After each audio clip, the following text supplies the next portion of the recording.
Yes guys, good evening good evening good evening. जल्दी से मुझे बताइए कि क्या मेरी आवाज आप तक बिल्कुल ठीक से आ पा रही है या नहीं आ पा रही है। सबसे पहले तो मुझे ये बता दीजिए। Yes Sujang, good evening. Bhupendra, good evening. Kartik, good evening. Akarsh, good evening. Diksha Rani, good evening. Yes, okay. Kartik, good evening. Yes yes yes, आज मैं 2-3 मिनट लेट हो गया हूँ। एक्चुअली सुजंग बिल्कुल ठीक बोल रहा है कि मुझे स्टूडियो सेट करने में टाइम लग गया। ठीक है, वो कुछ प्रॉब्लम आ रहा था, तो दैट आई रिजॉल्व और वो अब ठीक हो गया है। Yes, okay. चलिए दोस्तों, बहुत बढ़िया बहुत बढ़िया बहुत बढ़िया। यस, अब मुझे जल्दी से बताओ कि क्या हम लोग अपनी आगे की पढ़ाई के लिए, क्या हम लोग बिल्कुल तैयार हैं? जल्दी से मुझे बताइए कि क्या हम लोग आज आगे के सवालों को सॉल्व करने के लिए बिल्कुल तैयार हैं? यस। गुड इवनिंग वर्णन, गुड इवनिंग चंचल, गुड इवनिंग अंशवी, गुड इवनिंग अंकित, गुड इवनिंग। Okay, yes. चलो, तो सब लोग अगर बिल्कुल तैयार हैं तो चलिए मेरे साथ में, मैं भी एक बार यहां पर क्वेश्चन वाली फाइल ओपन कर लेता हूं। Just 1 second 1 second 1 second, let me open the book. और ये लीजिए, मैंने भी यहाँ पे बुक को ओपन कर लिया है ताकि मुझे भी आप लोगों के साथ में क्वेश्चंस करने में कोई दिक्कत ना आए। ओके, चलिए। और यहाँ पर मैंने ओपन कर लिया है। हम लोग कहाँ तक कर चुके थे? मेरे हिसाब से कल हम लोग क्वेश्चन नंबर 6 तक कंप्लीट कर चुके थे, और मुझे ऐसा लगता है कि आज मुझे आप लोगों के साथ में क्वेश्चन नंबर 7 जो है वो मुझे आप लोगों के साथ में डिस्कस करना है। यस, चलिए बेटा, जल्दी से मुझे बताइए सर, क्वेश्चन नंबर 7 ही डिस्कस करना है ना? Yes, question number 7। यस। और गाइस, आप लोगों को, सब लोगों को मेरे साथ में एकदम ध्यान से एक एक सवाल को सॉल्व करते हुए चलना है, और अपनी नोट्स, अपनी सारी चीजें जो मैंने आपको सिखाई है उसको दिमाग में जमाते हुए चलना है। ठीक है, चलो। क्वेश्चन नंबर 7 कहता है, on the basis of following information calculate NNP MP. बेटा, ये हमसे एनएनपी एमपी निकालने के लिए बोल रहा है। ठीक है भाई। और दूसरा ये कह रहा है आपको डिस्पोजेबल पर्सनल इनकम कैलकुलेट करनी है। अब ऑब्वियस सी बात है बेटा, डिस्पोजेबल पर्सनल इनकम कैलकुलेट करनी है, तो जरा देखो, मुझसे पूछा है एनएनपी एमपी, तो बेटा मुझे एनएनपी एमपी से पहले निकालना पड़ेगा एनएनपी एफसी, जो हमारी नेशनल इनकम होती है। और बेटा फिर नेशनल इनकम से मैं निकालूंगा पर्सनल इनकम, और बेटा फिर पर्सनल इनकम निकालने के बाद फिर पर्सनल इनकम में से टैक्सेस को हटाकर मैं डिस्पोजेबल पर्सनल इनकम कैलकुलेट करूंगा। तो बेटा यहां पर इन्होंने चालाकी क्या लगाई, कंफ्यूज करने की कोशिश की।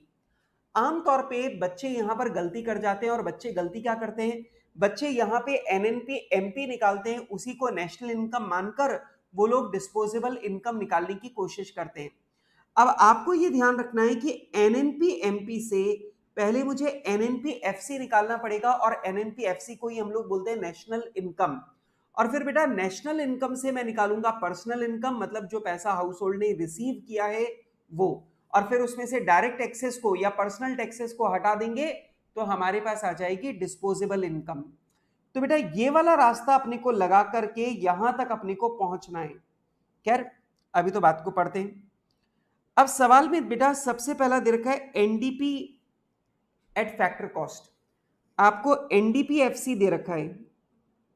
अब जल्दी से सोच के बताओ, एनडीपी एफसी दे रखा है, अगर एनडीपी एफसी से मुझे एनएनपी एमपी पर जाना है तो ये फैक्टर कॉस्ट है। अगर मैंने इसमें नेट इनडायरेक्ट टैक्स को ऐड कर दिया तो ये बन जाएगा एनडीपी एमपी। और अब डोमेस्टिक को नेशनल बनाना है तो प्लस कर दो नेट फैक्टर इनकम अब्रॉड। तो बेटा अगर मैं नेट फैक्टर इनकम अब्रॉड को एडजस्ट कर दूंगा तो ये डोमेस्टिक बन जाएगा नेशनल। तो मेरे पास में एनडीपी एफसी है और मुझे एनएनपी एमपी निकालना है, तो मैं एनएनपी एमपी निकालने के लिए ये रास्ता लगा सकता हूं। ठीक है, अच्छा। Income from domestic product accruing to government, मतलब ये वो इनकम दे रखी है जो डोमेस्टिक प्रोडक्ट से हो रही है, सरकार को मतलब ये पैसा हमें नहीं मिल रहा। इंटरेस्ट ऑन नेशनल डेट, आपको मालूम है इंटरेस्ट ऑन नेशनल डेट को अपन लोग नेशनल इनकम में इंक्लूड नहीं करते क्योंकि ये प्रोडक्शन से रिलेटेड इनकम नहीं है, लेकिन ये पैसा रिसीव कौन करता है? आपके और मेरे जैसे आम आदमी। ठीक है। Transfer payment by government, government ने ट्रांसफर पेमेंट किया मतलब बेरोजगारी भत्ता दिया है, वो भी किसको मिला? आम आदमी को। Net private donation from abroad, लो भैया नेट प्राइवेट डोनेशन मिली है। अब आपको मालूम है डोनेशन प्रोडक्टिव एक्टिविटी से रिलेटेड पैसा नहीं है तो ये नेशनल इनकम में काउंट नहीं करेगा, लेकिन ये पैसा हाउस होल्ड को रिसीव हो रहा है। ठीक है। Net factor income from abroad मुझे दे रखा है और आपको मालूम है ये NFI मेरे यहां पर काम में आने वाला है। नेट मुझे डायरेक्ट इनडायरेक्ट टैक्सेस दे रखा है और आपको मालूम है ये जो इनडायरेक्ट टैक्सेस है और सब्सिडी है, ये इनडायरेक्ट टैक्सेस और सब्सिडी कहलाते हैं नेट इनडायरेक्ट टैक्स। ये नेट इनडायरेक्ट टैक्स भी मेरे यहां पर काम में आएगा। बेटा यहां पर मुझे डायरेक्ट टैक्स दे रखा है मतलब पर्सनल इनकम टैक्स दे रखा है और आप लोगों को मालूम है ये जो पर्सनल इनकम टैक्स है ये मेरे काम में आएगा डिस्पोजेबल पर्सनल इनकम निकालने के। ठीक है। और इसके बाद में बेटा टैक्सेस ऑन कॉर्पोरेट प्रॉफिट दे रखा है और आप लोगों को मालूम है बेटा ये वो टैक्स है जो कंपनी के प्रॉफिट पर लगता है, लेकिन ये वो पैसा है जो सरकार के पास जाता है, आम आदमी के हाथ में नहीं आता। ठीक है। इसके बाद में अनडिस्ट्रीब्यूटेड प्रॉफिट ऑफ कॉर्पोरेशन दे रखा है और आप लोगों को मालूम है बेटा जितनी भी कंपनीज और कॉर्पोरेशन के द्वारा प्रॉफिट को रिटेन किया जाता है वो पैसा भी आम आदमी को, हाउस होल्ड को रिसीव नहीं होता। तो ऑब्वियस सी बात है ये दोनों चीजें हमारे काम में आएगी कहां पर? पर्सनल इनकम निकालने के लिए, क्योंकि पर्सनल इनकम निकालते टाइम हम लोग क्या कैलकुलेट करते हैं कि हाउस होल्ड ने कितना पैसा रिसीव किया। अब हाउस होल्ड की रिसीट देखते हैं और ऑब्वियस सी बात है ये दोनों वो पैसे हैं जो हाउस होल्ड को रिसीव नहीं हुए। क्लियर है सर? चलो अब जल्दी से मुझे बताओ दोस्तों, मैंने इस सवाल को यहां पर पढ़ दिया है और मैंने सारे के सारे पॉइंट भी यहां पर अपनी नजर में ले लिए हैं और अब मुझे यहां पे सबसे पहला निकालना है NNP-MP और फिर मुझे निकालना है डिस्पोजेबल पर्सनल इनकम। ठीक है। चलो तो आइए दोस्तों मेरे साथ में, और मेरे साथ में अब आप लोग इस क्वेश्चन को सॉल्व करेंगे। आ जाओ क्वेश्चन नंबर 7। सबसे पहला मुझसे पूछा गया है net national product at market price. Net national product at market price. Guys मैं चाहता हूं पूरा ध्यान से आप लोग सुने। बेटा मुझे NNP-MP निकालना है और मेरे पास NDP-FC है। अब आपको मालूम है बेटा ये जो फैक्टर कॉस्ट है ये वो सेलिंग प्राइस है जिसमें नेट इनडायरेक्ट टैक्स जुड़ा हुआ नहीं है। तो एक काम करो, अगर मैं इसमें नेट इनडायरेक्ट टैक्स को ऐड कर दूं तो ये बन जाएगा NDP-MP। और बेटा अगर मैं इसमें नेट फैक्टर इनकम अब्रॉड को जोड़ दूं तो NFIA को जोड़ने पर ये बन जाएगा नेट नेशनल प्रोडक्ट। तो अब क्या करें, इस तरीके से NNP-MP पर पहुंच जाएंगे। आ जाओ, तो NNP-MP is equals to NDP-FC मुझे दे रखा है 14,900 प्लस मैं करूंगा नेट इनडायरेक्ट टैक्स। अब नेट इनडायरेक्ट टैक्स में देखो बेटा इनडायरेक्ट टैक्सेस हैं 335 का, माइनस बेटा सब्सिडी हमें दे रखी है 262 की। तो मैंने इनडायरेक्ट टैक्स भी ले लिया और मैंने सब्सिडी भी ले ली, दोनों को लेने से मेरे पास आ गया नेट इनडायरेक्ट टैक्स। फिर बेटा नेट फैक्टर इनकम अब्रॉड को जोड़ देंगे और बेटा क्वेश्चन में NFIA मुझे दे रखा है प्लस का 80, तो वो भी मैंने जोड़ दिया। अब अगर मैं इसे सॉल्व करूं तो कितना आएगा, जल्दी जवाब दो भैया। मैं कैलकुलेट नहीं कर रहा, मैं कैलकुलेट नहीं कर रहा, आप कैलकुलेट करके बताओ कितना आ रहा है। यस, गो गो गो, यस गाइस जल्दी से कैलकुलेट करके बताओ कितना आ रहा है। मैं कैलकुलेट नहीं कर रहा, आप करके बताओगे। यस, जल्दी जल्दी जल्दी मुझे कैलकुलेट करके बताओ। हाँ जी, 15,053 करोड़। तो ये लीजिए बेटा, पहला सवाल मुझसे पूछा था एनएनपी एमपी, वो मैंने यहां पे कैलकुलेट कर दिया है। ठीक है, चलो दूसरा सवाल मुझसे पूछा है पर्सनल डिस्पोजेबल इनकम। अब मुझसे पर्सनल डिस्पोजेबल इनकम मांगा जा रहा है।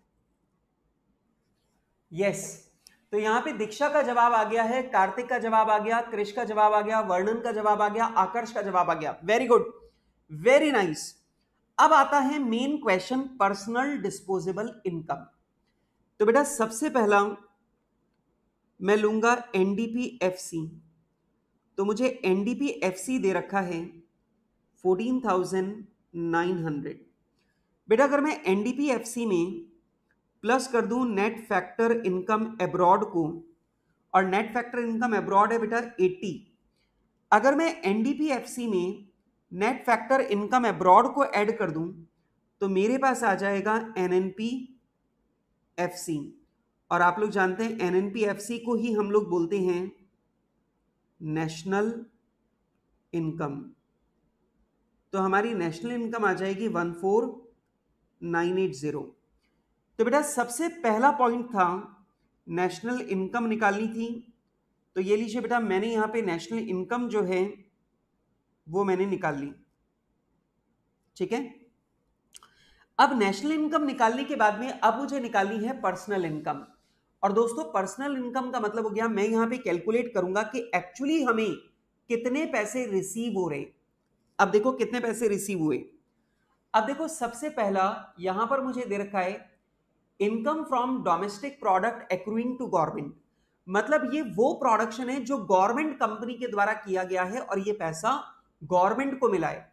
अब ऑब्वियस सी बात है, अगर ये इनकम गवर्नमेंट को हो रही है मतलब ये पैसा भी गवर्नमेंट को मिल रहा है, मतलब ये पैसा आम आदमी को नहीं मिल रहा।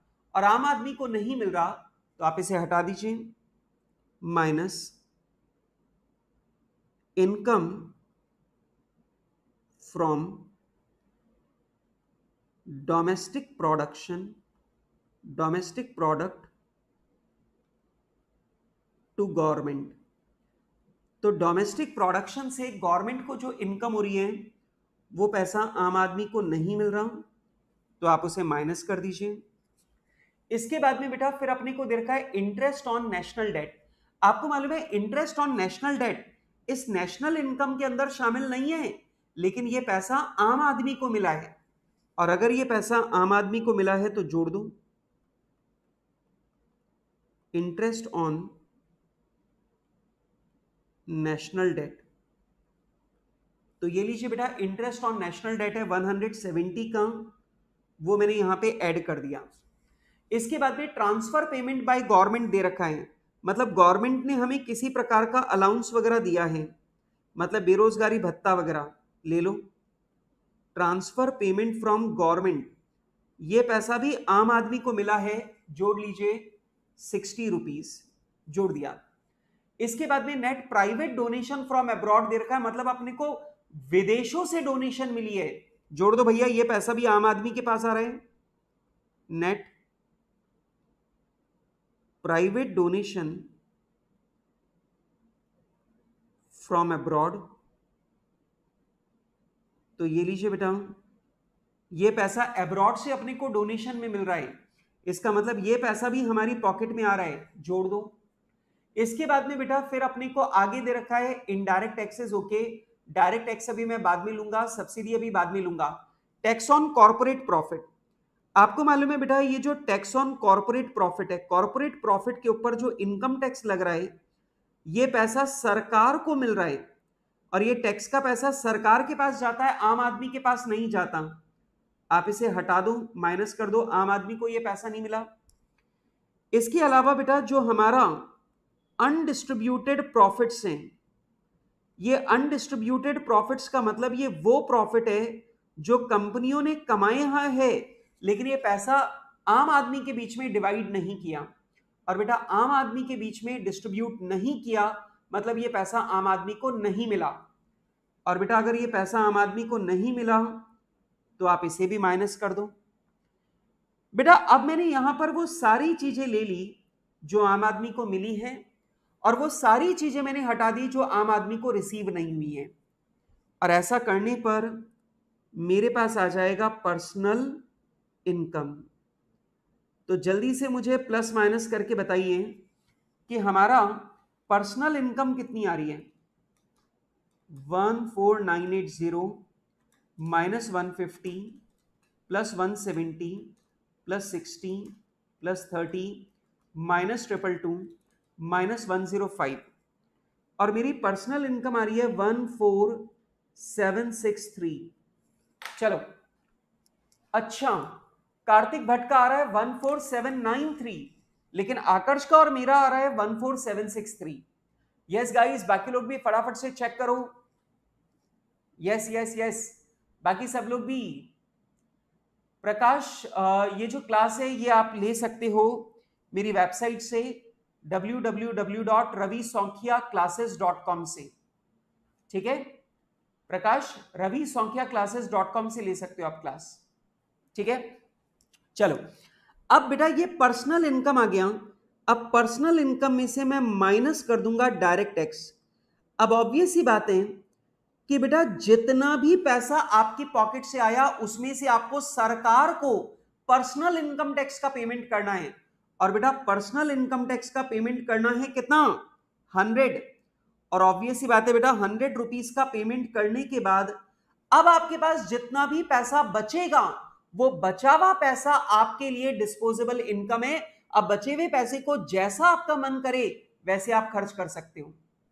ठीक है, तो ये लीजिए बेटा, इनकम टैक्स को माइनस करने पर अपने पास आ जाएगा पर्सनल डिस्पोजेबल इनकम।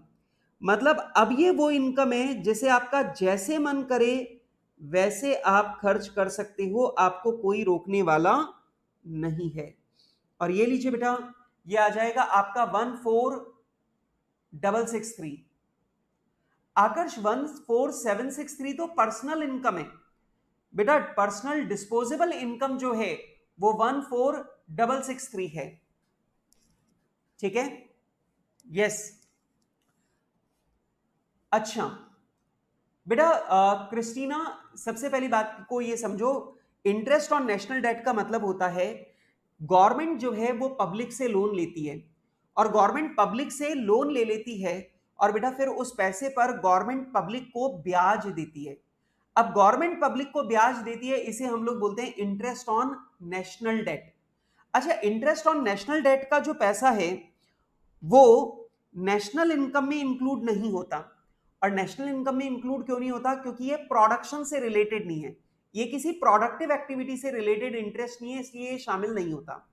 लेकिन गवर्नमेंट ने ये इंटरेस्ट आम आदमी को दिया है, तो ऑब्वियस ही बात है ये पैसा आम आदमी की पॉकेट में आया है, और क्योंकि ये पैसा आम आदमी की पॉकेट में रिसीव हो रहा है, इसलिए बेटा पर्सनल इनकम निकालने के लिए हमने इसे यहां पर ऐड कर दिया 170। ठीक है, यस, कोई बात नहीं आकर्ष, इट्स ओके। यस गाइस, जल्दी से मुझे बताइए 17663 ये मेरा आंसर आ रहा है, और जल्दी से मुझे बताइए कि क्या मेरा आंसर बिल्कुल करेक्ट है। अगर मेरा आंसर बिल्कुल करेक्ट है तो मैं चलूंगा अगले सवाल की ओर, और अगर आप लोगों का आंसर ये नहीं आ रहा है तो जल्दी से मुझे बताएं। अगर आपको कोई डाउट आ रहा है, कोई क्वेश्चन आ रहा है तो जल्दी से मुझे बताएं, वरना मैं चलता हूं आगे। यस, ओके क्रिस्टीना, बात समझ में आ गई। दीक्षा, यस, बात समझ में आ गई। ओके गाइस, अगर बात समझ में आ गई है तो आगे चलते हैं और बढ़ते हैं क्वेश्चन नंबर 8 की तरफ। आप लोग बोल सकते हैं सर आज आप थोड़ा जल्दी जल्दी चल रहे हो। भैया जल्दी जल्दी इसलिए चल रहे हैं क्योंकि सारे क्वेश्चन सेम हैं और क्वेश्चन बहुत सारे हैं। ठीक है, हाँ बिल्कुल बेटा, आरबीआई से भी लोन लेता है, एलआईसी से भी लेती है गवर्नमेंट लोन, ये सबसे लेती है। चलो क्वेश्चन नंबर 8, और ध्यान से देखिए, calculate national income by value added method with the help of following data. ये ध्यान से देखो, आप लोगों को याद है मैंने आप लोगों को नोट्स में लिखवा रखा है, वैल्यू एडेड मेथड बोलो या फिर आउटपुट मेथड बोलो, ये दोनों एक ही बात है। और आपको याद होगा बेटा आउटपुट मेथड में हम लोग क्या निकालते हैं? GDP MP. और बेटा जीडीपी एमपी निकालने का फॉर्मूला क्या होता है? जितना भी आपने फाइनल आउटपुट बनाया उसमें से माइनस कर दो इंटरमीडिएट गुड्स का कंजम्पशन। तो जितना भी आपने फाइनल गुड्स बनाया उस फाइनल गुड्स में से अगर आप इंटरमीडिएट गुड्स के कंजम्पशन को माइनस कर दोगे तो बेटा आपके पास आ जाएगा जीडीपी एमपी। पर याद रखना इस क्वेश्चन में जीडीपी एमपी नहीं पूछा है, इस क्वेश्चन में आपसे नेशनल इनकम पूछा है। और आप लोगों को मालूम है कि जीडीपी एमपी से नेशनल इनकम मतलब एनएनपीएफसी तक कैसे जाते हैं वो आप सब लोगों को आता है।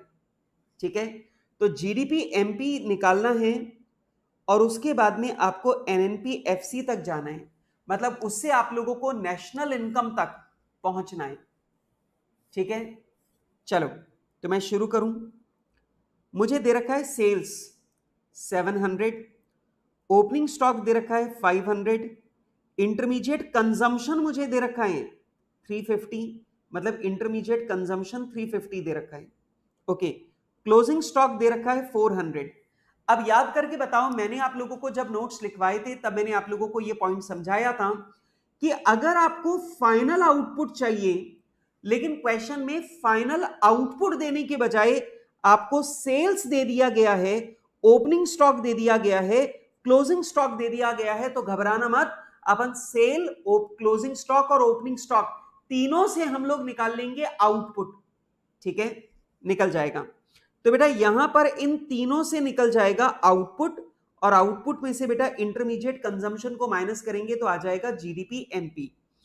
अब जीडीपी एमपी में अगर एनएफआईए को एडजस्ट करेंगे तो वो बन जाएगा GNP MP, gross national product at market price.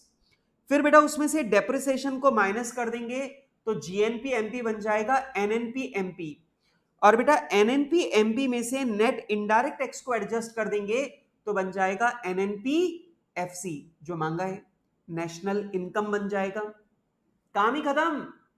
अरे सर इतना इजी क्वेश्चन है। यस, मतलब इस क्वेश्चन के अंदर कॉम्प्लिकेशन सिर्फ इतनी सी है कि आपको सेल्स दे रखा है, ओपनिंग स्टॉक दे रखा है और क्लोजिंग स्टॉक दे रखा है और इससे आपको निकालना है फाइनल आउटपुट। बस यही इस क्वेश्चन की कॉम्प्लिकेशन है, इसके अलावा पूरे सवाल में और कोई खास बात नहीं है। पर चिंता की कोई बात नहीं, अभी कर लेते हैं। आ जाओ, मेरी बात को ध्यान से सुनना। अगर आप लोगों ने नोट्स लिखते टाइम अगर आप लोगों ने ध्यान नहीं दिया हो,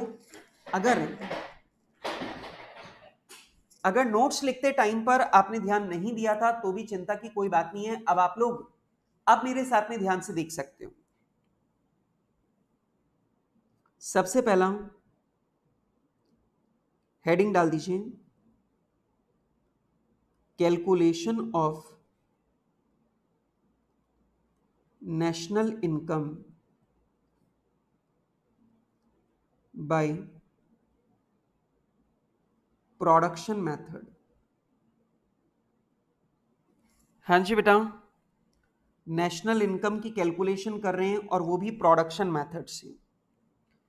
सबसे पहला बेटा क्वेश्चन में मुझे दे रखा है कि मेरी सेल्स जो है वो 700 करोड़ की है और बेटा 700 करोड़ की सेल करने के बाद भी मेरे पास में जो क्लोजिंग स्टॉक बचा हुआ है वो 400 करोड़ का है। अब दिमाग लगा के बताओ, अगर 700 करोड़ का माल बेचने के बाद भी अगर आपके पास 400 करोड़ का अगर क्लोजिंग स्टॉक पड़ा हुआ है, इसका मतलब आपके पास टोटल माल कितना है? 1100 करोड़। जरा सोचो, अगर 4 चॉकलेट खाने के बाद मेरे पास 3 चॉकलेट और बची हुई हैं, मैंने 4 खा ली और अभी भी 3 बची हुई हैं, मतलब मेरे पास टोटल चॉकलेट कितनी थी? 7। वैसे ही मैंने 700 करोड़ का माल बेच दिया और बेचने के बाद अभी भी मेरे पास 400 करोड़ का माल पड़ा हुआ है। दैट मींस मेरे पास में टोटल माल है कितना? 1100 करोड़ का। लेकिन सुनो बेटा, ये जो 1100 करोड़ का माल है इसमें से 500 करोड़ का जो माल है वो ओपनिंग स्टॉक वाला है। अब आप मुझे बताओ, अगर मेरे पास टोटल 1100 करोड़ का माल है जिसमें से 500 करोड़ का माल पुराना वाला है, तो आप मुझे बताइए कि हमारा करंट ईयर का प्रोडक्शन कितना है। तो आप बता सकते हैं सर हमारा करंट ईयर का प्रोडक्शन है 600। ठीक है, अब सोचो ये जो करंट ईयर का प्रोडक्शन है मेरा, इसमें से बेटा मैं माइनस कर दूंगा इंटरमीडिएट कंजम्पशन को। और आप लोग जानते हैं इंटरमीडिएट कंजम्पशन को अपन लोग माइनस क्यों करते हैं, ताकि डबल काउंटिंग ना हो जाए। और इंटरमीडिएट कंजम्पशन है 350 का, वो मैंने माइनस कर दिया। और बेटा ऐसा करने पर मेरे पास आ जाएगा जीडीपी एमपी।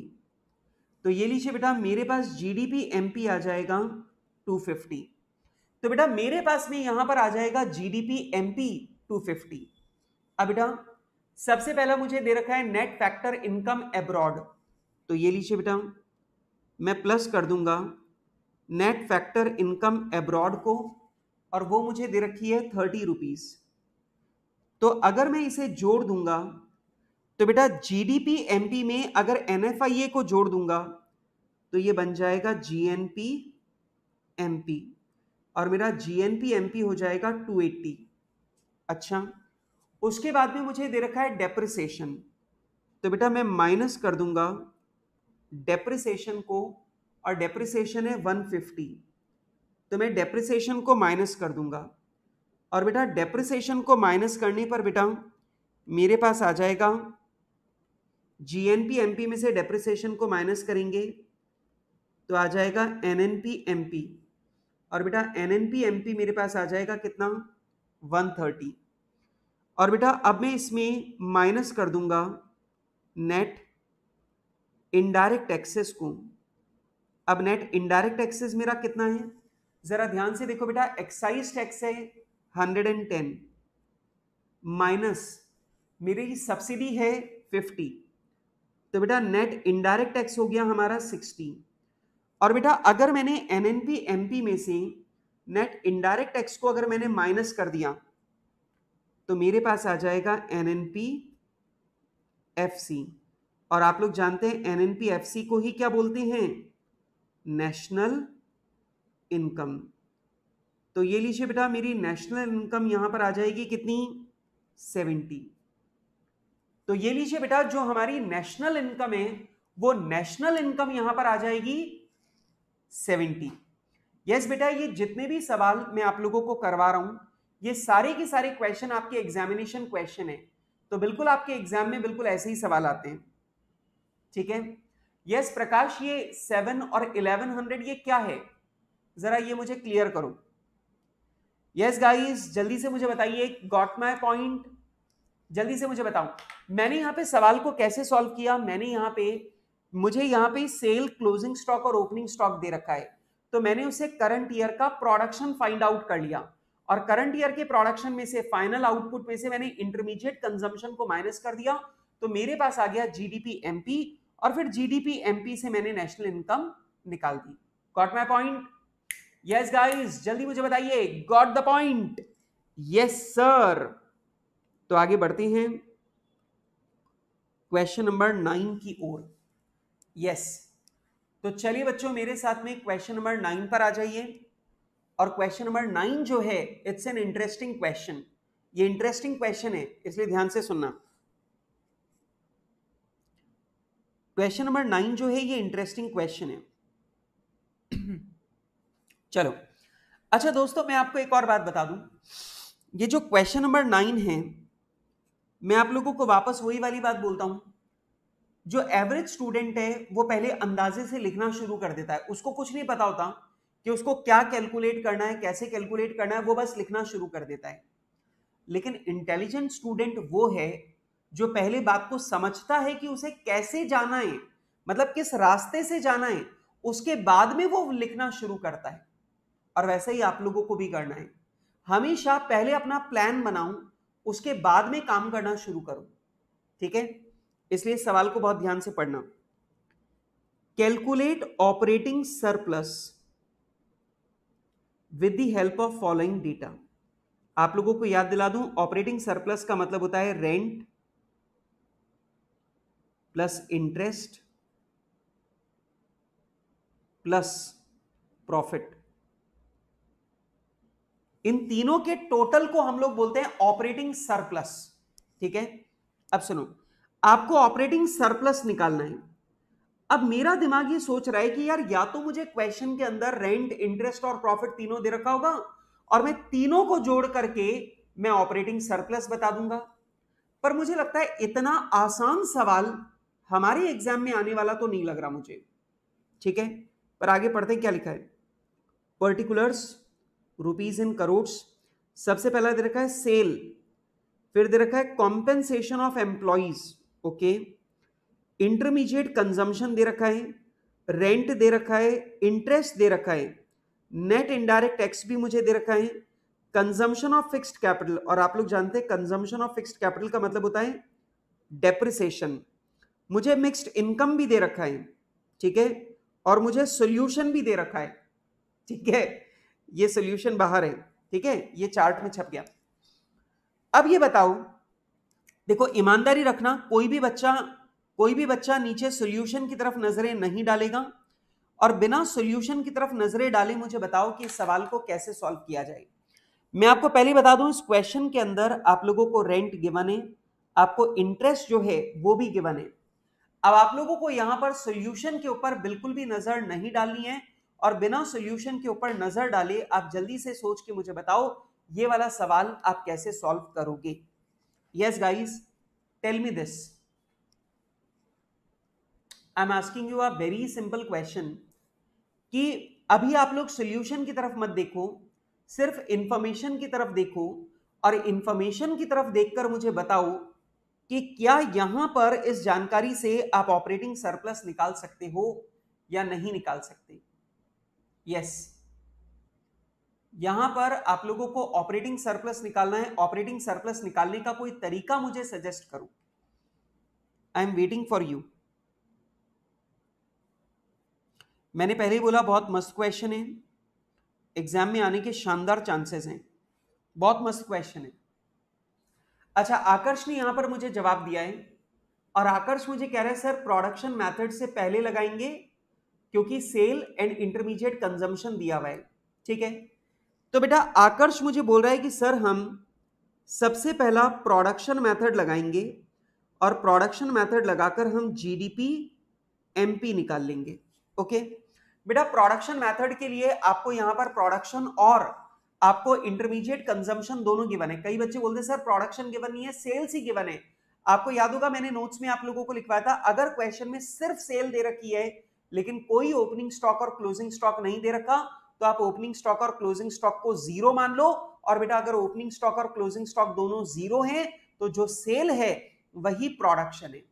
ठीक है, तो बिल्कुल ठीक है, मैं आपकी बात से आकर्ष बिल्कुल एग्री करता हूं कि सबसे पहले हम लोग जीडीपी एमपी निकाल लेंगे। बोलो फिर और क्या करें। यस, जीडीपी एमपी निकाल लिया भाई, आगे भी कुछ करना पड़ेगा। हाँ जी आकर्ष जी, जल्दी मुझे बताओ। भैया आपने तो मुझे जीडीपी एमपी निकाल के छोड़ दिया, अब जीडीपी एमपी निकालने के बाद में अब क्या करूं। जल्दी जल्दी जल्दी दोस्तों, जल्दी से मुझे बताओ क्या करें। हाँ, रिवर्स कैलकुलेशन हो जाएगा। अच्छा, आकर्ष बोल रहा है सर जीडीपी एमपी निकालेंगे, देन उसमें एक्सपेंडिचर मेथड से ऑपरेटिंग सरप्लस निकालेंगे। बेटा एक्सपेंडिचर मेथड में तो ऑपरेटिंग सरप्लस होता ही नहीं है। ऑपरेटिंग सरप्लस जो आता है बेटा वो इनकम मेथड में आता है। ठीक है, तीन मेथड होते हैं बेटा, output method, income method, expenditure method. तो बेटा ऑपरेटिंग सरप्लस जो है वो तो इनकम मेथड में आता है। हाँ, डिडक्ट डेप्रिसिएशन, अच्छा इनकम मेथड। सुनो, अब मेरा रास्ता सुनो, मैं जो बोल रहा हूं, मैं ये कह रहा हूं कि अपन प्रोडक्शन मेथड लगाकर पहले जीडीपी एमपी निकाल लें। पहले प्लानिंग सुनो मेरी, प्लानिंग में कुछ गलती लगे तो मुझे बताना। इसमें से मैं डेप्रिसिएशन माइनस कर दूंगा, और जब मैं डेप्रिसिएशन माइनस करूंगा तो ये बन जाएगा एनडीपी एमपी, एनडीपी एमपी। और बेटा फिर मैं इसमें से अगर नेट इनडायरेक्ट टैक्स को हटा दूं तो अगर मैं इसमें से नेट इनडायरेक्ट टैक्स को हटा दूंगा तो बेटा मेरे पास आ जाएगा एनडीपी एफसी, मेरे पास आ जाएगा एनडीपी एफसी। अब याद करना, अब इसके बाद में मैं लगाऊंगा इनकम मेथड।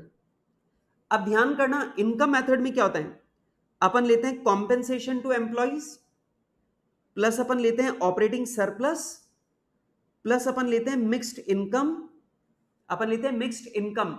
और जब अपन इन तीनों को जोड़ते हैं तो हमारे पास आ जाता है एनडीपी एफसी। तो हमारे पास क्या आ जाता है, एनडीपी एफसी। और बेटा हमारे पास एनडीपी एफसी आ जाता है जो हमने ऑलरेडी ऊपर भी निकाल रखा होगा। अब अपन क्या करेंगे, प्रोडक्शन मेथड की सहायता से अपन ने एनडीपी एफसी निकाला, उस एनडीपी एफसी की वैल्यू को मैं यहां पे पुट कर दूंगा। कॉम्पेंसेशन मुझे गिवन है, मिक्स्ड इनकम मुझे गिवन है, क्या हम लोग सॉल्व करके ऑपरेटिंग सरप्लस निकाल सकते हैं? यस, वर्णन ने बिल्कुल सही जवाब दिया है, वर्णन ने बिल्कुल सही जवाब दिया। वर्णन ने बोला इनकम मेथड से बैलेंसिंग फिगर से आ जाएगा। यस, यही तो मैं बोल रहा हूं। तो मैंने यहां पे बोला मैं प्रोडक्शन मेथड लगाऊंगा, उससे जीडीपी एमपी आएगा, उसमें से डेप्रिसिएशन हटा दूंगा तो ये बन जाएगा एनडीपी एमपी, और इसमें से इनडायरेक्ट टैक्स को हटा दूंगा तो ये बन जाएगा एनडीपी एफसी। और एनडीपी एफसी जो है वही वो फिगर है जो इनकम मेथड से भी आता है। अब मैं यहां पर इनकम मेथड लगाऊंगा, इनकम मेथड में कॉम्पेंसेशन मेरे पास है और मेरे पास में मिक्स्ड इनकम भी दे रखी है। तो कॉम्पेंसेशन और मिक्स्ड इनकम मुझे पता है, एनडीपीएफसी मुझे पता है, तो बैलेंसिंग फिगर से हम लोग ऑपरेटिंग सरप्लस कैलकुलेट कर सकते हैं। जल्दी से मुझे बताओ कि मेरा ये जो प्लान है ये तुम्हें प्लान समझ में आ रहा है कि नहीं आ रहा? अरे क्वेश्चन तो सॉल्व हम कर ही लेंगे, क्वेश्चन की बात नहीं है, मेन बात यह है कि क्या आपको मेरा ये प्लान समझ में आ रहा है कि नहीं आ रहा, कि यहां पर मुझसे ऑपरेटिंग सरप्लस मांगा है और ऑपरेटिंग सरप्लस कैलकुलेट करने के लिए मैंने क्या रास्ता फॉलो किया। ये वाली बात आपको समझ में आ रही है कि नहीं आ रही है? मुझे जल्दी से जवाब दो ताकि मैं आगे बढ़ूं और इस सवाल को सॉल्व कर दूं। बेटा आपको मालूम है, जब मैं पढ़ाता हूं तो मेरा टारगेट ये नहीं होता कि मैं जल्दी जल्दी आप लोगों के साथ में सवालों को सॉल्व कर दूं। मैं आप लोगों को सोचने का तरीका सिखाना चाहता हूं। मतलब अगर सोचने का तरीका आ जाए तो फिर सवालों में है ही नहीं कुछ। ठीक, तो सोचने का तरीका पहले समझो, पहले अपना प्लान तैयार करो और फिर उसे एग्जीक्यूट करो। ठीक है, आइए दोस्तों, अब ये प्लान जो मैंने बनाया है इस प्लान को मैं एग्जीक्यूट कर दूं। सबसे पहला पॉइंट नंबर ए, मैं लगाऊंगा प्रोडक्शन मेथड।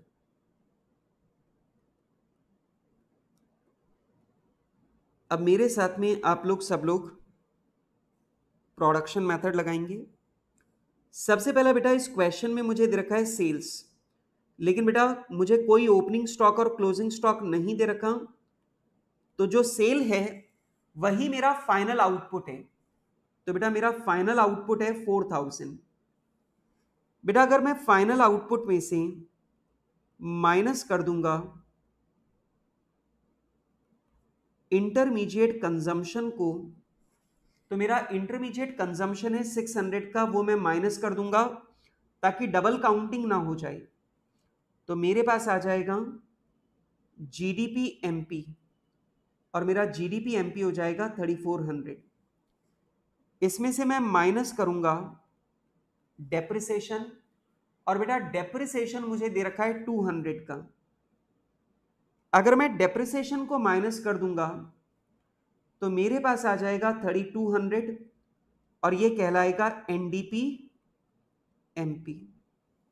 बेटा फिर एनडीपी एमपी में मैं माइनस कर दूंगा नेट इनडायरेक्ट टैक्स को, और बेटा मेरा नेट इनडायरेक्ट टैक्स मुझे दे रखा है 500 का। मैं इनडायरेक्ट टैक्स को भी हटा दूंगा तो मेरे पास आ जाएगा एनडीपी, मेरे पास आ जाएगा एनडीपी एफसी, और मेरा एनडीपी एफसी आ जाएगा 2700 का। ठीक है, अब मुझे पता है यही एनडीपी एफसी निकालने का मेरे पास एक और रास्ता है, और वो रास्ता क्या है, इनकम मेथड। अब एनडीपीएफसी निकालने के लिए मेरे पास में एक और रास्ता है और उस रास्ते का नाम है इनकम मेथड। अब ध्यान से देखो, एनडीपीएफसी इज इक्वल्स टू, सबसे पहला मुझे लेना है कॉम्पेंसेशन टू एम्प्लॉइज, उसके अलावा लेना है ऑपरेटिंग सरप्लस, और इसमें मैं जोड़ दूंगा मिक्स्ड इनकम।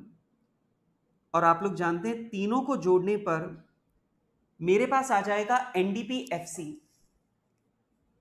मोहित करवा देंगे, डोंट वरी अबाउट इट। ठीक है, अब मैंने एनडीपीएफसी यहां पे लिख दिया 2700 is equals to compensation of employees मुझे दे रखा है 800 प्लस ऑपरेटिंग सरप्लस मुझे क्वेश्चन में गिवन नहीं है, लेकिन बेटा मिक्स्ड इनकम मुझे दे रखी है और मिक्स्ड इनकम मुझे दे रखी है 400। ठीक है, अब ये 800 और 400 इधर आएगा तो माइनस का हो जाएगा, तो सॉल्व करने पर आ जाएगा बेटा operating surplus is equals to 1500 crore. ये लीजिए, तो बेटा मैंने यहां पे अपना इनकम मेथड लगाया और इनकम मेथड लगाकर मैंने ऑपरेटिंग सरप्लस कैलकुलेट कर दिया है 1500 करोड़। ठीक है, और ये लीजिए बात खत्म। शुभम का आज का पहला जवाब आया है और शुभम तिवारी बोल रहे हैं गॉट इट सर। क्या बात है शुभम, वेरी नाइस। तो ये लीजिए बेटा आपके पास में यहां पर ऑपरेटिंग सरप्लस आ गया है 1500 करोड़ का। सिंपल, इतना आसान सवाल। ठीक है, आइए दोस्तों, अब जल्दी से मुझे बताइए बेटा इस क्वेश्चन में कोई डाउट। वैसे मैंने पूरा का पूरा प्लान पहले एक्सप्लेन किया था और प्लान एक्सप्लेन करने के बाद में मैंने उसका एग्जीक्यूशन किया है, तो मेरा ऐसा मानना है कि आपको पूरी बात समझ में आ गई होगी।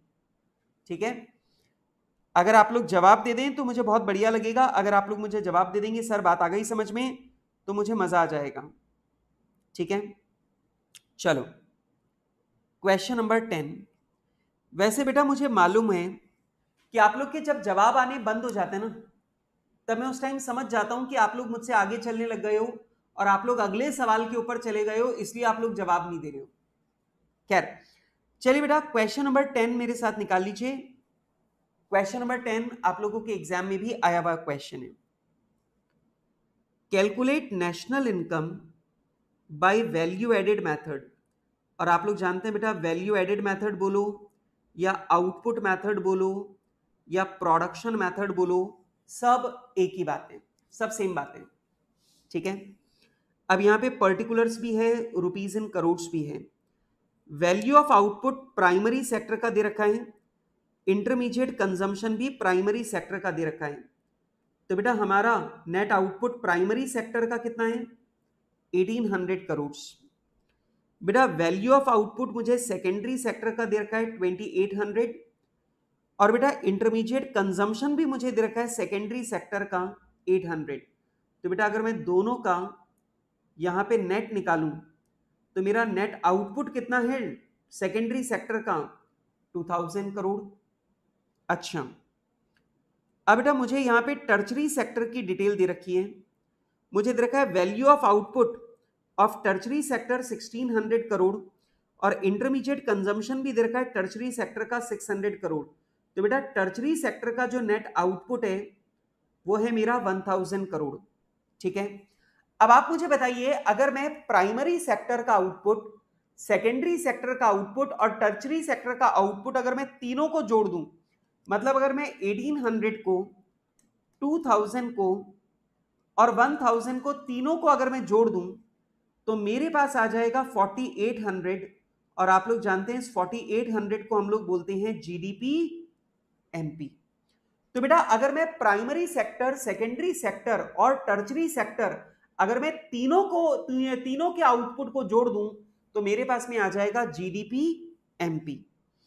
अब मुझे net factor income from abroad दे रखा है, नेट इनडायरेक्ट टैक्स दे रखा है और डेप्रिसिएशन दे रखा है। और आप लोगों को मालूम है अगर मैंने जीडीपी एमपी में इन तीनों चीजों को एडजस्ट कर दिया तो मेरे पास आ जाएगा एनएनपी एफसी।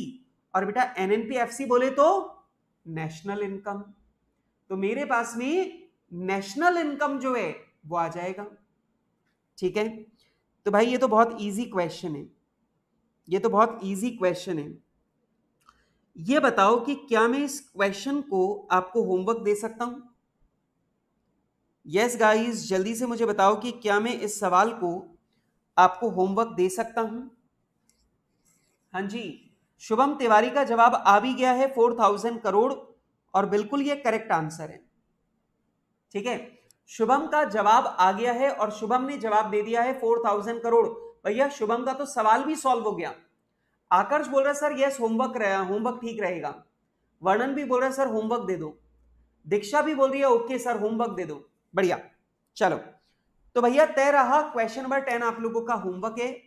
वैसे मैं आपको बता दूं इतना इजी है, 4800 तो आई गया। NFIA कितना है -30, तो 4800 -30। बेटा नेट इनडायरेक्ट टैक्स दे रखा है 300, इसे भी हटा दो -300। और बेटा डेप्रिसिएशन दे रखा है 470, आप इसे भी हटा दो -470। और ऐसा करने पर बेटा आपके पास आ जाएगा 4000 करोड़, और ये 4000 करोड़ आपके पास आ गया NNPFC, और NNPFC बोले तो नेशनल इनकम। ठीक है, ठीक है, ओके। चलो क्वेश्चन नंबर 11 को देखो, और क्वेश्चन नंबर 11 को मेरे साथ में रीड करो। Calculate net value added. बेटा नेट वैल्यू एडेड का मतलब होता है GDP MP। आपको याद होगा ये वाली बात भी मैंने आप लोगों को नोट्स में लिखवा रखी है। अगर क्वेश्चन में कभी भी नेट वैल्यू एडेड बोल रहा है, नेट वैल्यू एडेड, तो नेट वैल्यू एडेड का मतलब हो गया GDP MP। जब तक वैल्यू एडेड लिखा हुआ आ रहा है तब तक MPM, तब तक मार्केट प्राइस है। ठीक है, आगे देखो बेटा, परचेज ऑफ मटेरियल मुझे दे रखा है, सेल्स मुझे दे रखा है, डेप्रिसिएशन मुझे दे रखा है, ओपनिंग स्टॉक दे रखा है, क्लोजिंग स्टॉक दे रखा है। अच्छा बेटा मुझे एक्साइज टैक्स दे रखा है, मुझे इंटरमीडिएट कंजम्पशन दे रखा है, और मुझे यहां पर सब्सिडी जो है वो भी मुझे यहां पर दे रखी है। क्लियर है बात, सब्सिडी भी दे रखी है। अब जरा मेरी बात को सुनना क्लास, प्लीज सुनो। सबसे पहला बेटा सेल मुझे दे रखा है, क्लोजिंग स्टॉक मुझे दे रखा है, ओपनिंग स्टॉक मुझे दे रखा है। उसकी सहायता से मैं निकालूंगा फाइनल आउटपुट, और फाइनल आउटपुट में से मैं माइनस कर दूंगा किसे, मैं माइनस कर दूंगा फाइनल आउटपुट में से इंटरमीडिएट कंजम्पशन को। और जब मैं इंटरमीडिएट कंजम्पशन को माइनस करूंगा तो मेरे पास आ जाएगा GDP MP। अब GDP MP को हम लोग बोलते हैं GVA NP। GDP MP बोलो या GVA MP बोलो, एक ही बात है। अब इस GVA MP में से या GDP MP में से मैं माइनस कर दूंगा डेप्रिसिएशन को, और जब मैं डेप्रिसिएशन को माइनस करूंगा तो मेरे पास में आ जाएगी NDP MP, या आप बोले NVA MP। तो NDP MP आ जाएगा, या आप बोल सकते हैं NVA MP आ जाएगा। तो इसका मतलब मुझे GDP MP निकालना है और उसमें से डेप्रिसिएशन हटाकर NDP MP निकालना है, और जो NDP MP है उसी को हम लोग बोलते हैं NVA MP। ठीक है, या नेट वैल्यू एडेड। वैसे मैं आपको बता दूं, याद दिला दूं आपको, मैंने आप लोगों को ये वाली बात लिखवाई थी बेटा, जब तक वैल्यू एडेड लिख रहे हो तब तक MP आएगा।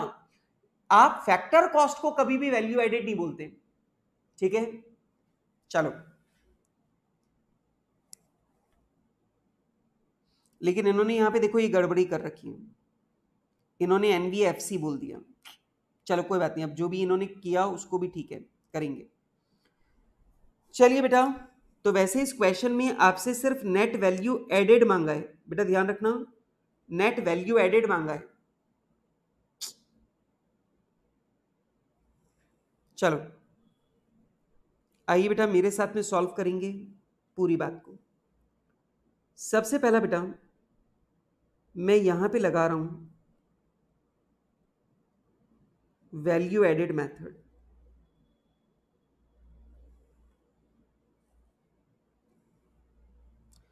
सबसे पहला बेटा ध्यान से देखो, क्वेश्चन में आपको दे रखा है सेल्स।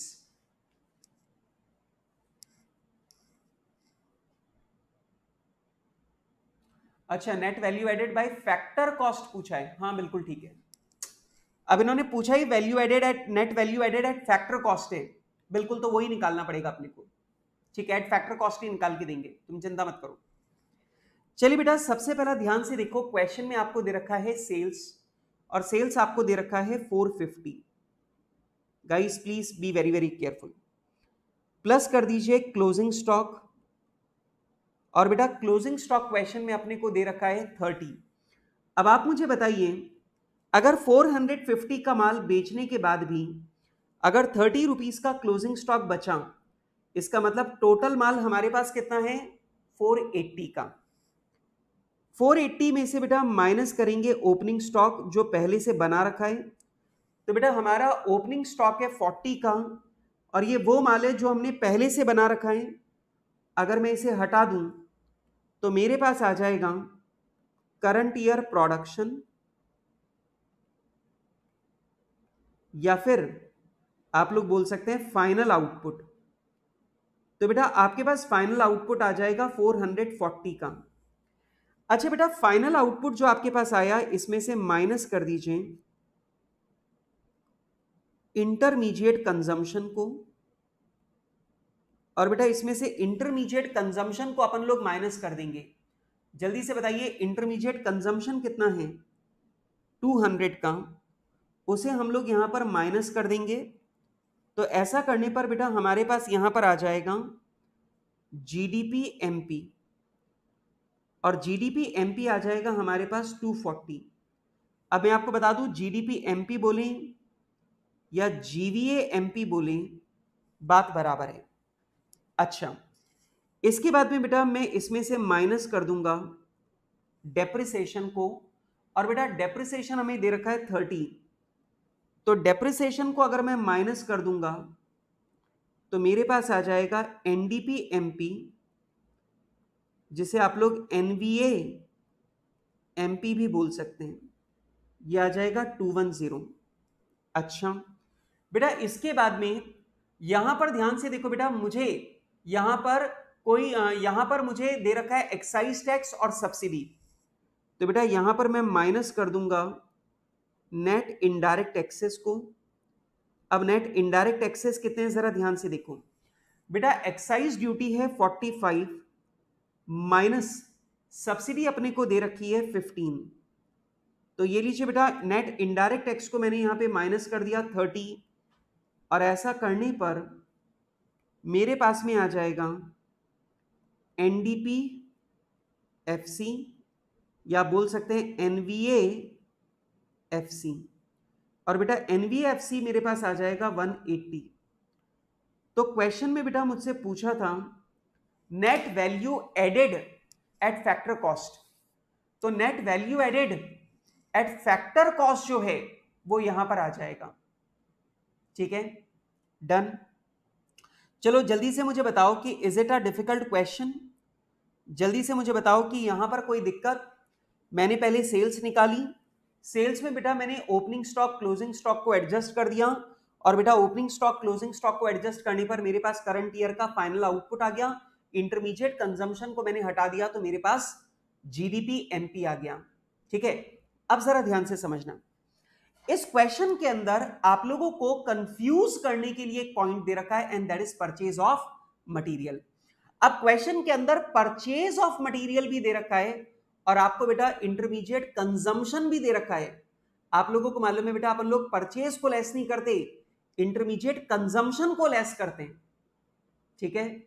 और मैंने इंटरमीडिएट कंजम्पशन को लेस किया, तो मेरे पास आ गया फाइनल आउटपुट, करंट ईयर का फाइनल जो मेरे पास आउटपुट है, मतलब जो फाइनली हमने गुड्स बनाया, डबल काउंटिंग के इफेक्ट को हटाकर वो हमारे पास आ गया, ठीक है।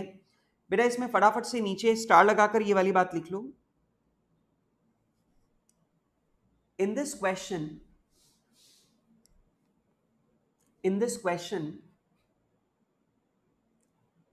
Purchase of material, in this question purchase of material is given only for confusion, is given only for confusion,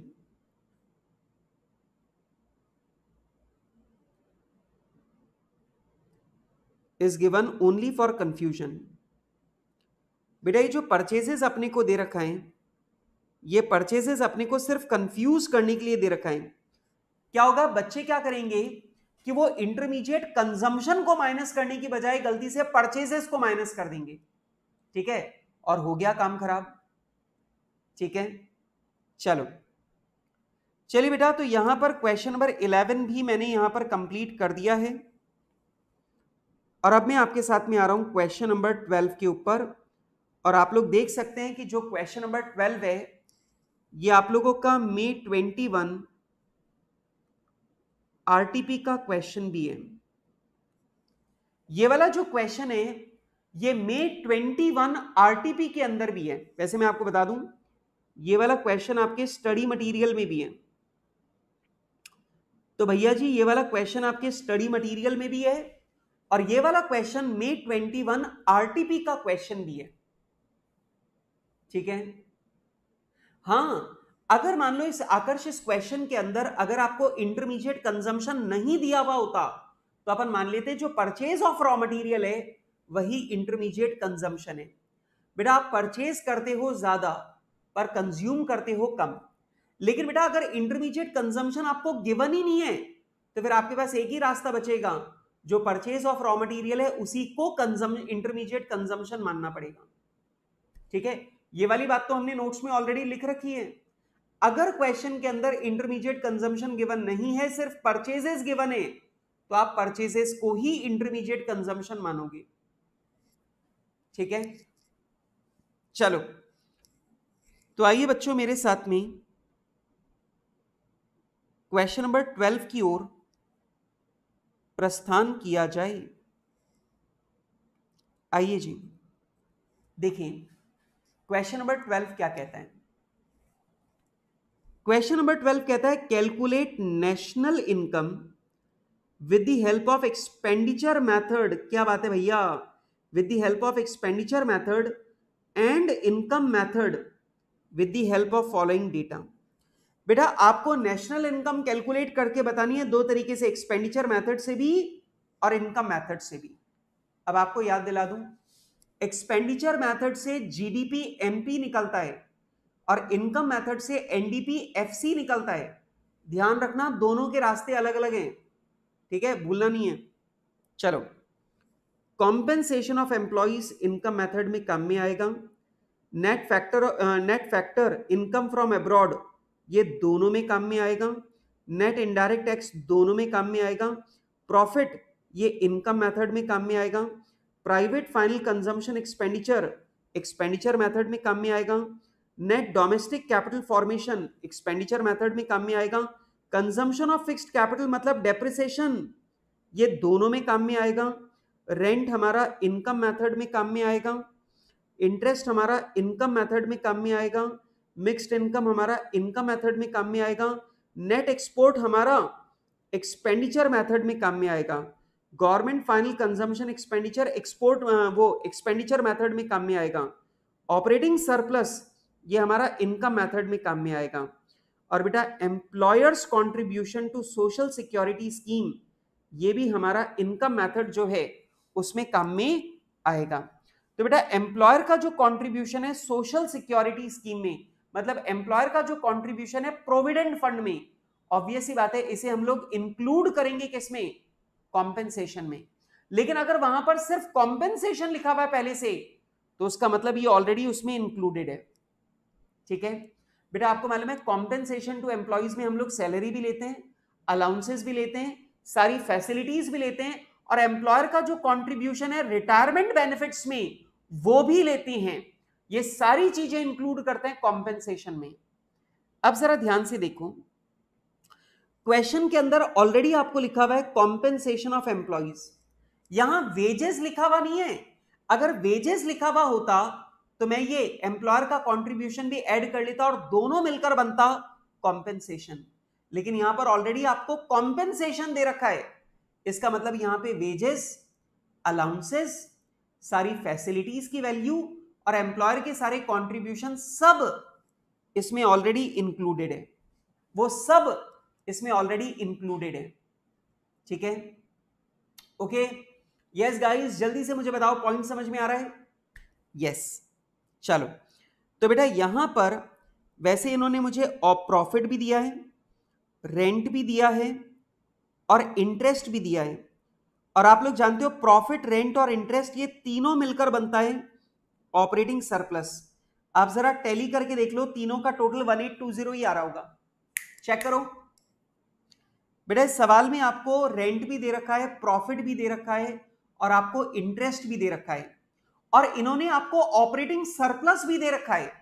इसका मतलब यहां पे डुप्लीकेशन ऑफ इंफॉर्मेशन है। यहां पर आपको तीनों अलग अलग भी दे रखे हैं और ऑपरेटिंग सरप्लस टोटल में भी दे रखा है। जरा चेक करके बताओ कि ऑपरेटिंग सरप्लस का टोटल इन तीनों के बराबर आ रहा है कि नहीं आ रहा? ऑपरेटिंग सरप्लस है 1820, ये रेंट, इंटरेस्ट और प्रॉफिट तीनों के टोटल के बराबर मैच हो रहा है कि नहीं हो रहा? जल्दी बताओ। यस मेरे बच्चों, जल्दी से मुझे बताओ मैच हो रहा है कि नहीं हो रहा? हाँ जी, मैच हो रहा है कि नहीं हो रहा? बिल्कुल, आकर्ष का जवाब मेरे पास वर्णन का जवाब आ गया, दीक्षा का जवाब आ गया, आकर्ष का जवाब आ गया और तीनों बोल रहे हैं यस सर सेम ही आ रहा है। सेम ही आएगा ना बेटा, एक ही अमाउंट दो अलग अलग कैसे हो सकते हैं? चलो, सबसे पहले एक काम करते हैं, अपन चलते हैं एक्सपेंडिचर मेथड से।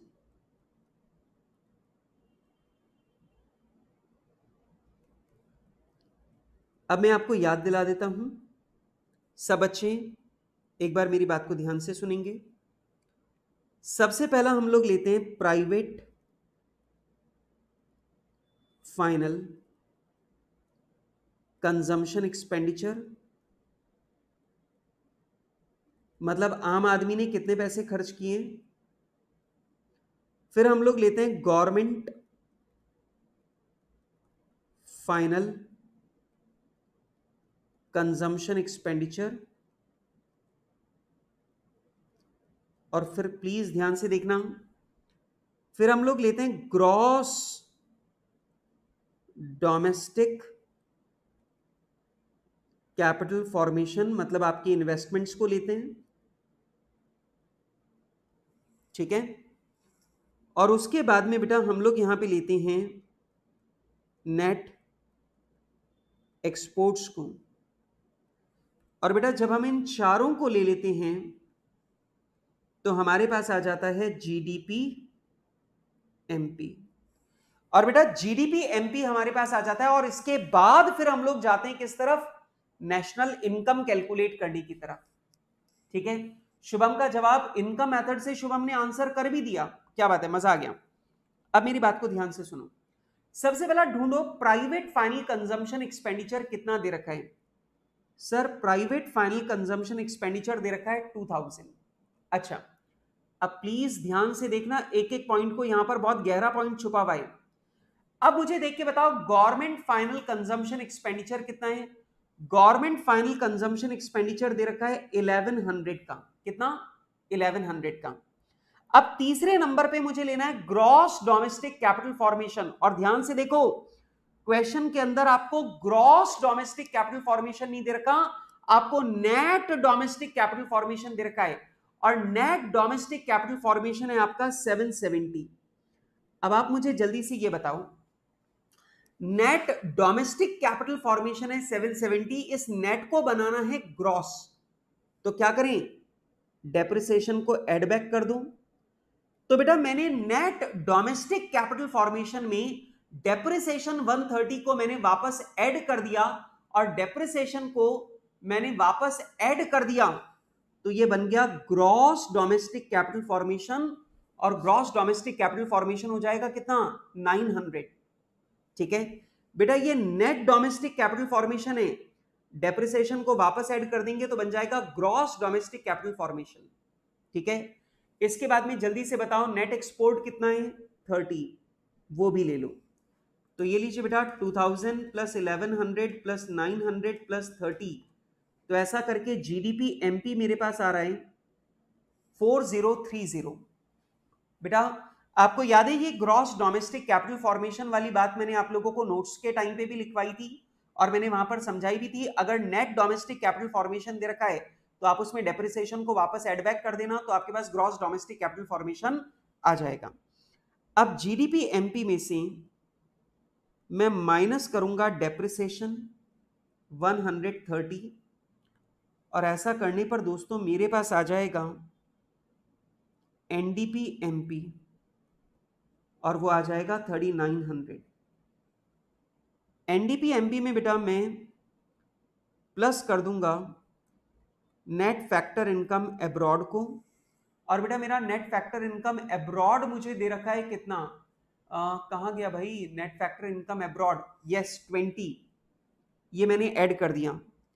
और बेटा एनएफआईए को अगर मैं यहां पे ऐड कर दूंगा तो मेरे पास आ जाएगा net national product at market price, ये आ जाएगा 3920। और बेटा मैं इसमें से माइनस कर दूंगा नेट इनडायरेक्ट टैक्स को। अब बेटा यहां पे नेट इनडायरेक्ट टैक्स मुझे दे रखा है 120, तो नेट इनडायरेक्ट टैक्स को मैं माइनस कर दूंगा, और ऐसा करने पर बेटा मेरे पास आ जाएगा एनएनपीएफसी, और आप लोग जानते हैं एनएनपीएफसी को ही बोलते हैं नेशनल इनकम। और बेटा मेरी नेशनल इनकम आ जाएगी कितनी, 3800। तो ये लीजिए बेटा यहां पर मेरी नेशनल इनकम जो है वो 3800 आ जाएगी। ठीक है, अब पहला मुझे एक्सपेंडिचर मेथड लगाना था, वो मैंने लगा लिया। अब मुझे इनकम मेथड लगाना है। बेटा आप लोग जानते हैं इनकम मेथड तो बहुत इजी होता है। इनकम मेथड के अंदर सबसे पहला हम लोग लेंगे कॉम्पेंसेशन ऑफ एम्प्लॉइज। अब मेरी बात को ध्यान से सुनो। कॉम्पेंसेशन ऑफ एम्प्लॉइज के अंदर हम लोग क्या क्या लेते हैं, वेजेस, सारे अलाउंसेस, सारी फैसिलिटीज, और एम्प्लॉयर के द्वारा एम्प्लॉय के बेनिफिट प्लान में, रिटायरमेंट प्लान में किया गया सारा कंट्रीब्यूशन अपन यहां पे लेते हैं। अब यहां पे वेजेस लिखा हुआ नहीं है बेटा, क्वेश्चन में ऑलरेडी आपको कॉम्पेंसेशन ऑफ एम्प्लॉइज गिवन है, और कॉम्पेंसेशन ऑफ एम्प्लॉइज गिवन है, इसका मतलब इसके अंदर सारी वेजेस, अलाउंसेस, फैसिलिटीज और कंट्रीब्यूशन सब इसमें ऑलरेडी जुड़ा हुआ है। और क्योंकि इसमें वो ऑलरेडी जुड़ा हुआ है इसलिए आपको दोबारा उसे लेने की जरूरत नहीं है। लेकिन अगर यहां पे क्वेश्चन में मुझे वेजेस दे रखा होता तो फिर मैं एम्प्लॉयर कंट्रीब्यूशन को जोड़ के लेता, तभी तो कॉम्पेंसेशन बनता। पर यहां तो डायरेक्टली कॉम्पेंसेशन गिवन है तो सीधे ले लो। Compensation of employees 1200 plus operating surplus 1820। Check करना, यही है ना, ऑपरेटिंग सरप्लस 1820, यस। प्लस करेंगे मिक्स्ड इनकम, ये लीजिए बेटा हमने मिक्स्ड इनकम को यहां पे जोड़ दिया 700। और आप जानते हैं बेटा जब मैं इन तीनों को जोड़ दूंगा तो जो तीनों का टोटल आएगा उसे हम लोग बोलेंगे एनडीपी एफसी। तो बेटा 1200 प्लस 1820 प्लस 700, ये आ गया 3720, ये हमारा एनडीपी एफसी है। बेटा मैं इसमें प्लस कर दूंगा नेट फैक्टर इनकम एब्रॉड, और बेटा हमारा नेट फैक्टर इनकम एब्रॉड कितना है, एनएफआईए कितना है हमारा भाई, एनएफआईए 20। तो नेट फैक्टर इनकम एब्रॉड मैंने यहां पे ऐड कर दिया 20, एनएफआईए मैंने यहां पे ऐड कर दिया 20, तो मेरे पास आ जाएगा एनएनपी एफसी, और आप एनएनपी एफसी को ही क्या बोलते हो, नेशनल इनकम 3740। तो ये लीजिए बेटा इनकम मेथड लगाने पर मेरा जवाब आ रहा है 3740। ठीक है, यस शुभम आपका जवाब इनकम मेथड का बिल्कुल करेक्ट था, और शुभम आपने आउटपुट मेथड या प्रोडक्शन मेथड का जो जवाब दिया वो भी बिल्कुल करेक्ट था। क्या बात है, मजा आ गया। लेकिन दोस्तों अगर आप यहां पे ध्यान से देखो तो दोनों का आंसर अलग अलग आ रहा है, और आपको ये मानना पड़े, आपको ये समझना पड़ेगा कि बेटा नेशनल इनकम में क्योंकि डेटा जो है वो इतना बिखरा हुआ होता है और हर एक डेटा एस्टिमेट, मतलब हर एक डेटा में एरर के जो चांसेस हैं वो काफी रहते हैं। और वो इसलिए क्योंकि ऑब्वियस सी बात है, हम लोग इतने सारे लोगों की इनकम को जोड़ रहे हैं। तो ऑब्वियस सी बात है, इनकम मेथड और एक्सपेंडिचर मेथड और आउटपुट मेथड जब अपन लोग लगाते हैं रियल लाइफ में भी, तो भी उनमें डिफरेंस जो है वो आता ही आता है। ठीक है, तो यहां पर जो डिफरेंस आ रहा है आप इससे घबराना मत। वैसे आमतौर पे आप लोग जितने भी सवाल आप लोगों के एग्जाम में आते हैं उनके अंदर दोनों में से कोई भी मेथड लगाओ आंसर सेम ही आता है। ये अकेला सवाल है जिसमें आंसर अलग अलग आ रहे हैं। ठीक है, पर आंसर अलग अलग आए तो घबरा मत जाना, आप ये ध्यान रखना आंसर अलग अलग आ सकता है। ठीक है, यस। अब यहां पे कार्तिक भट्ट जो है उसने एक सवाल पूछा, सर हम लोग का एफडी सेविंग कहां आएगा एक्सपेंडिचर मेथड में? बेटा एक्सपेंडिचर मेथड में जो हम लोग एफडी वगैरह में पैसा डालते हैं वो हम लोग काउंट नहीं करते। ठीक है बेटा, आप लोग सिर्फ वही इन्वेस्टमेंट काउंट करते हो जो प्रोडक्शन से रिलेटेड होता है। जैसे आपने कोई मशीन खरीदी हो या मशीन बनाई हो, आपने कोई हाउस खरीदा हो या बनाया हो, आपने कोई ज्वेलरी खरीदी हो या बनाई हो, आपने कोई वैल्यूएबल आर्टिकल खरीदा हो। ठीक है, तो वो सारी की सारी चीजें यहां पर आती हैं जो प्रोडक्शन से रिलेटेड हो। ठीक है, तो वो इन्वेस्टमेंट जो प्रोडक्शन इन्वॉल्व करता है, किसी दूसरे का प्रोडक्शन या अपना प्रोडक्शन इन्वॉल्व करता है, सिर्फ वही इन्वेस्टमेंट हम लोग यहां पे कवर करते हैं ग्रॉस डोमेस्टिक कैपिटल फॉर्मेशन के अंदर। ठीक है, got it? Yes guys, got it got it got it. जल्दी से मुझे बताओ, बात समझ में आ गई? यस, बात समझ में आ गई। ठीक है, यस बेटा, एक्सपेंडिचर प्लस सेविंग जो है वो भी एक तरीका है इनकम तक पहुंचने का। ठीक है, लेकिन यहां पे एक बात को ध्यान रखना, यहां पे ये जो काम यहां पे किया जा रहा है, ये जो काम यहां पे किया जा रहा है, ये बेसिकली आउटपुट निकालने का ही प्रयास किया जा रहा है। ठीक है, तो यहां पे एक्सपेंडिचर प्लस सेविंग, अगर आप लोग सिर्फ खर्चों को और सेविंग को ऐड करोगे तो भी आपके पास इनकम मैच कर जाएगी। लेकिन यहां पर हम लोग जो सेविंग ले रहे हैं वो प्रोडक्टिव वाली ही ले रहे हैं, इन्वेस्टमेंट वाली ले रहे हैं। वैसे मैं आपको बता दूं बेटा कार्तिक, इसके बारे में मैं आपके साथ में बहुत जबरदस्त डिस्कशन करूंगा किनेशियन थ्योरी के अंदर।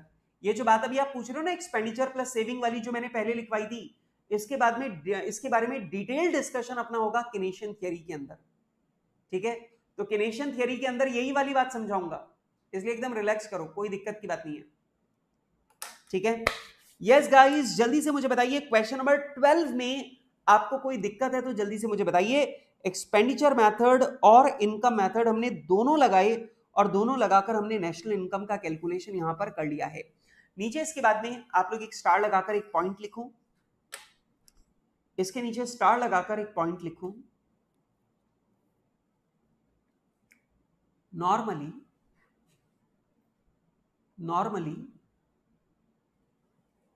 National income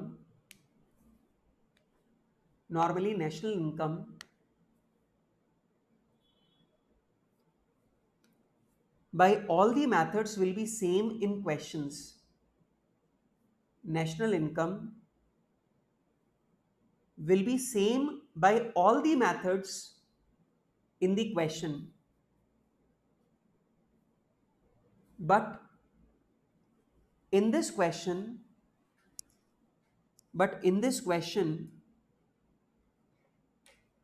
national income by both the methods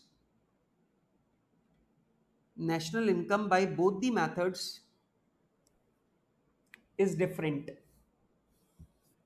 national income by both the methods is different. तो नेशनल इनकम दोनों मेथड से अलग अलग आ रही है, पर आमतौर पे ये आपके सवालों में सेम ही आएगी। रियल लाइफ की बात करें तो रियल लाइफ में सारे मेथड से अलग अलग आती है। ठीक है, सारे मेथड से अलग अलग आती है। ठीक है, चलो अब मैं सोच रहा हूं कि क्यों ना मैं थोड़ा सा होमवर्क दे दूं आज। यस गाइस, जल्दी से मुझे बताओ, होमवर्क दे दूं थोड़ा सा? तो आप लोगों का होमवर्क है question number 13, question number 14, question number 15, question number 16,